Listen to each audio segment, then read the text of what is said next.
ಯಾವ ರೀತಿಯಾಗಿ ನೋಡ್ತೀರಾ ಸರ್ ಸರ್ಕಾರ? ನೋಡಿ, ಯಾರೇ ರಾಜ್ಯದ ಹೊಸ ಮುಖ್ಯಮಂತ್ರಿಗಳಾಗಬೇಕಾದ್ರೆ ಅವ್ರಿಗೆ ನಾವೆಲ್ಲ ಶುಭವನ್ನೇ ಕೋರಬೇಕು. ಯಾಕಂದರೆ ಯಾವಾಗಲೂ ನಕಾರಾತ್ಮಕ ಮಾತಾಡದೆ ಇವತ್ತೇನು ನೂತನ ಮುಖ್ಯಮಂತ್ರಿಗಳಾಗಿ ನಾಳೆ ಪ್ರಮಾಣ ವಚನ ಸ್ವೀಕಾರ ಮಾಡ್ತಾಯಿದ್ದಾರೆ, ಅವರಿಗೆ ಶುಭ ಹಾರೈಕೆಯನ್ನು ಸಲ್ಲಿಸಿ ಆದಷ್ಟು ಇನ್ನೇನು 2 ವರ್ಷ ಉಳಿದಿದೆ. ಕರ್ನಾಟಕದಲ್ಲಿ ಕೊನೆಯ ಅವಧಿಯ ಕಾಂಗ್ರೆಸ್ ಸರ್ಕಾರ ಇರ್ತದೆ. ಇಷ್ಟರಲ್ಲಿ 2 ವರ್ಷದಲ್ಲಿ ಏನು ಸಾಧ್ಯ ಆದರೆ ಒಳ್ಳೆಯ ಕೆಲಸ ಮಾಡಲಿ ಅಂತೇಳಿ ನಾನು ಶುಭ ಹಾರೈಕೆಯನ್ನು ಸಲ್ಲಿಸ್ತೇನೆ. ಡಿ ಕೆ ಶಿವಕುಮಾರ್ ಸಿಎಂ ಆಗಿರ್ಬೋದು, ವಿಜೇಂದ್ರಗಾಗಿ ಅಶೋಕಾಗಿ ಲಾಭ ಏನು ನಷ್ಟ ಇದೆ?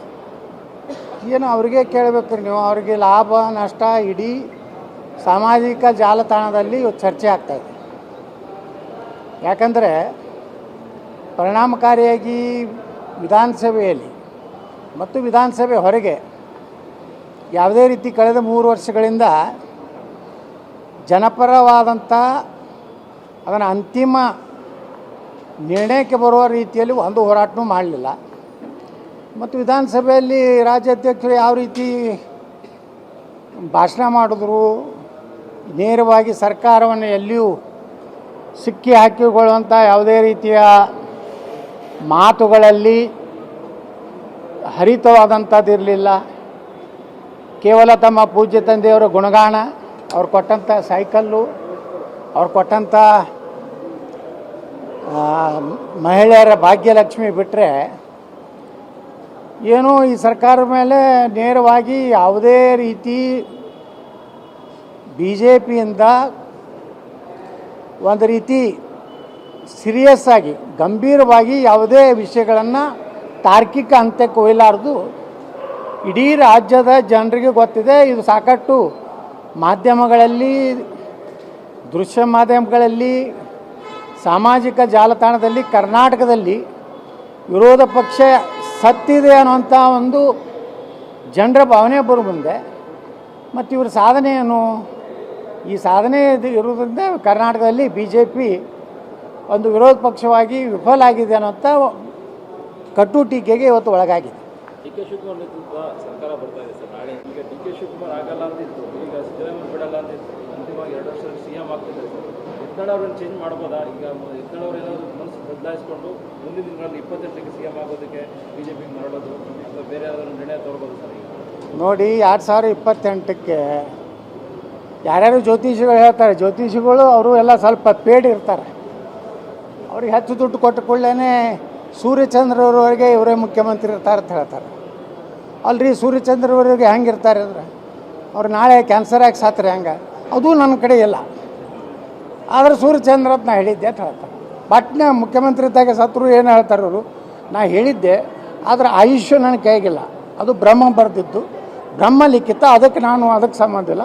ಆದರೆ ಜೀವಂತಿದ್ದರೆ ಸೂರ್ಯಚಂದ್ರವರೆಗೆ ಆ ಜ್ಯೋತಿಷಿಗಳೇನು ಬಿಡ್ರಿ, 5 ಲಕ್ಷ ಕೊಟ್ಟರೆ ಒಂದು ಜ್ಯೋತಿಷಿ, 10 ಲಕ್ಷ ಕೊಟ್ಟರೆ ಮತ್ತೊಂದು ಜ್ಯೋತಿಷಿ. ಈಗ ಕಾಂಪಿಟೇಷನ್ ಮಾಡಕತ್ತಾರೆ.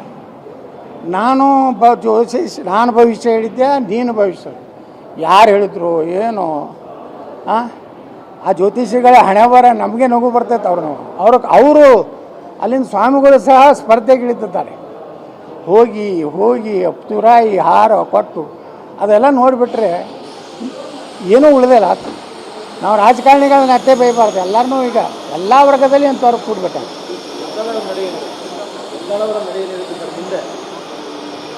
ಯತ್ನಾಳ ನಮ್ಮದಂತ್ರಿ ಹಿಂಗೆ ನಡೆ ನೋಡ್ರಿ.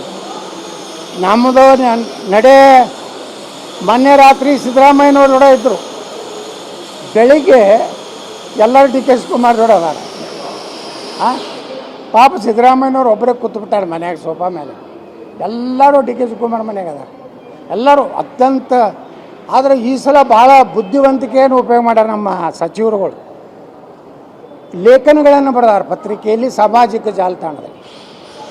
ಸಿದ್ದರಾಮಯ್ಯನವರ ಕಾಲ ಸುವರ್ಣ ಯುಗ, ಹಿಂದುಳಿದವರಿಗೆ ಒಂದು ಅಟೆಲ್ಲ ಬರೀತಿರಲ್ಲ, ಗಟ್ಟಿಯಾಗಿ ಹೈಕಮಾಂಡಿಗೆ ಹೇಳ್ಬಿಟ್ರೆ ಮುಗಿದು ಹೋಗ್ತದೆ. 35-37 ಮಂದಿ ಸಹಿ ಮಾಡಿ ಕೊಟ್ಟರಲ್ಲ, ಸಿದ್ದರಾಮಯ್ಯ ಚೇಂಜ್ ಮಾಡಿರ್ತಾರೆ.